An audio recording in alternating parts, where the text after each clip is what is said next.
وہ کون سی چیز ہے جسے خدا نے پیدا نہیں کیا؟ ایک کافر بادشاہ نے چند سوالات لکھ کر مسلمانوں کو شرمندہ کرنے کے لیے خط مدینہ بھیجا۔ یہ خط جب حضرت علی کی بارگاہ میں پہنچا تو آپ بھی حیران رہ گئے، کیونکہ اس میں عجیب سوال تھا، جیسا کہ وہ کون سی چیز ہے جو خدا کے علم میں بھی نہیں۔ حضرت علی نے فرمایا، بسم اللہ الرحمن الرحیم۔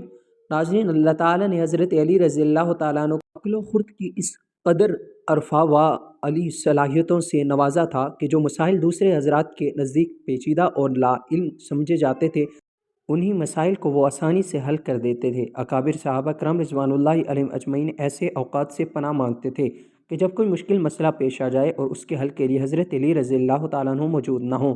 ایک دفعہ یہودیوں کی ایک جماعت حضرت علی رضی اللہ تعالیٰ عنہ کے پاس آئی، اور وہ حضرت علی رضی اللہ تعالیٰ عنہ کے علم اور دانائی کے مقام سے واقف تھے۔ وہ نادان یہ سوچ کر آئے تھے کہ اگر کسی طریقے سے وہ حضرت علی رضی اللہ تعالیٰ عنہ کو علمی بنیاد پر شکست دے دیں تو اس سے اس مسلمانوں کو شرمندگی ہوگی اور ہر طرف ہمارا ڈنکا بجنے لگے گا۔ اس یہودی جماعت نے یہ بھی منصوبہ بنایا کہ ہم نہ صرف آپ سے سوال کریں گے بلکہ آپ سے سوال آپ کی کتاب یعنی قرآن مجید سے نہیں بلکہ اپنی کتاب یعنی تورات سے کریں گے۔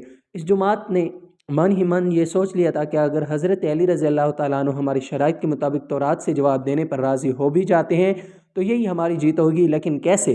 ناظرین، یہودیوں کی اس جماعت کا ماننا کچھ یوں تھا کہ حضرت علی رضی اللہ تعالیٰ عنہ بہرحال حضرت محمد صلی اللہ علیہ وسلم کے ماننے والے ہیں، اور حضرت محمد صلی اللہ علیہ وسلم پر قرآن پاک نازل ہوا، تو یہ بات ممکن نہیں کہ حضرت علی رضی اللہ تعالیٰ عنہ کسی صورت تورات کے سوالوں کا جواب تورات سے ہی دے سکیں۔ ناظرین، یہودیوں کی جماعت کا سربراہ جس کا نام راسل جالوت تھا، اس کی زیر قیادت یہ جماعت حضرت علی رضی اللہ تعالیٰ عنہ کے پاس آئی تھی۔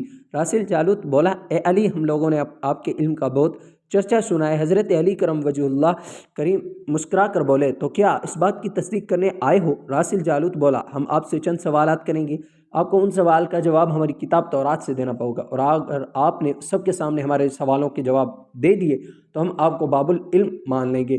حضرت علی کرم اللہ وجہ اللہ کریم نے مسکرا کر جواب دیا، میں فی الحال اس بات سے بالکل غافل ہوں کہ تم لوگ کیا سوالات کرو گے، تو تم کیا سوچ کے آئے ہو؟ اگر میں تمہارے سوالوں کے جواب دینے میں کامیاب ہو گیا تو کیا تم لوگ دین اسلام قبول کر لو گے؟ یہودی اس بات پر آمادہ ہو گئے کہ اگر ان کے تمام سوالوں کے جواب انہی تورات سے مل گئے تو وہ یہودی مذہب چھوڑ کر اسلام قبول کر لیں گے۔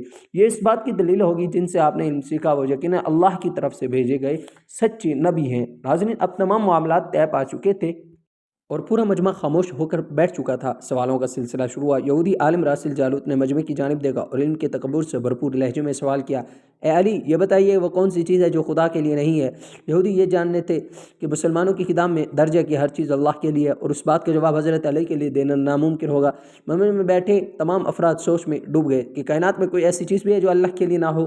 تب حضرت علی رضی اللہ تعالیٰ عنہ نے بغیر کسی توقف کے فرمایا کہ تم جاننا چاہتے ہو کہ وہ کون سی چیز ہے جو اللہ کے لیے نہیں ہے؟ اس کا جواب شرک ہے۔ اللہ ہر قسم کے شرک سے پاک ہے۔ تمام مجمع جو بیٹھا سن رہا تھا بے ساختہ واہ واہ کیا اٹھا۔ ناظرین، اب اصل جالوت نے دوسرا سوال کیا کہ اے علی، یہ بتائیے وہ کون سی جگہ ہے جہاں اللہ موجود نہیں ہے؟ حضرت علی نے اس کو فوراً جواب دیا کہ اللہ تعالیٰ ہر جگہ موجود ہے۔ اس پر جالوت بولا، اس سوال کا جواب آپ ہمیں ہماری کتاب سے دیں۔ حضرت علی رضی اللہ تعالیٰ عنہ نے فرمایا کہ کیا تمہاری کتاب میں یہ نہیں لکھا کہ حضرت موسیٰ علیہ السلام کے پاس ایک فرشتہ آیا اور حضرت موسیٰ علیہ السلام نے اس سے پوچھا تم کہاں سے آئے ہو؟ تو اس نے جواب دیا کہ میں 7ویں آسمان سے آپ کے پاس حاضر ہوا ہوں۔ اتنے میں حضرت موسیٰ علیہ السلام کے پاس دوسرا فرشتہ آیا۔ حضرت موسیٰ علیہ السلام نے اس سے پوچھا کہ تم کہاں سے آئے ہو؟ اس نے جواب دیا میں زمین کے 7ویں طبق سے آپ کے پاس حاضر ہوا۔ حضرت موسیٰ علیہ السلام نے پہلے فرشتے سے پوچھا 7ویں آسمان میں تمہارے قریب کون تھا؟ فرشتے نے جواب دیا میرے قریب میرا رب تھا۔ حضرت موسیٰ علیہ السلام نے زمین سے آنے والے دوسرے فرشتے سے پوچھا تمہارے قریب کون تھا؟ اس نے جواب دیا میرے قریب میرا رب تھا۔ تو اس سے یہ معلوم ہوا کہ بلندیوں کی انتہا ہو یا گہرائیوں کی انتہا، اللہ رب العزت ہر جگہ موجود ہے۔ ناظرین، راسل جالوت اب تھوڑا گھبرا گیا تھا یہ دیکھ کر کہ حضرت علی رضی اللہ تعالیٰ عنہ نے اس کے سوالوں کے جواب اس کی کتاب سے ہی دے دیے تھے۔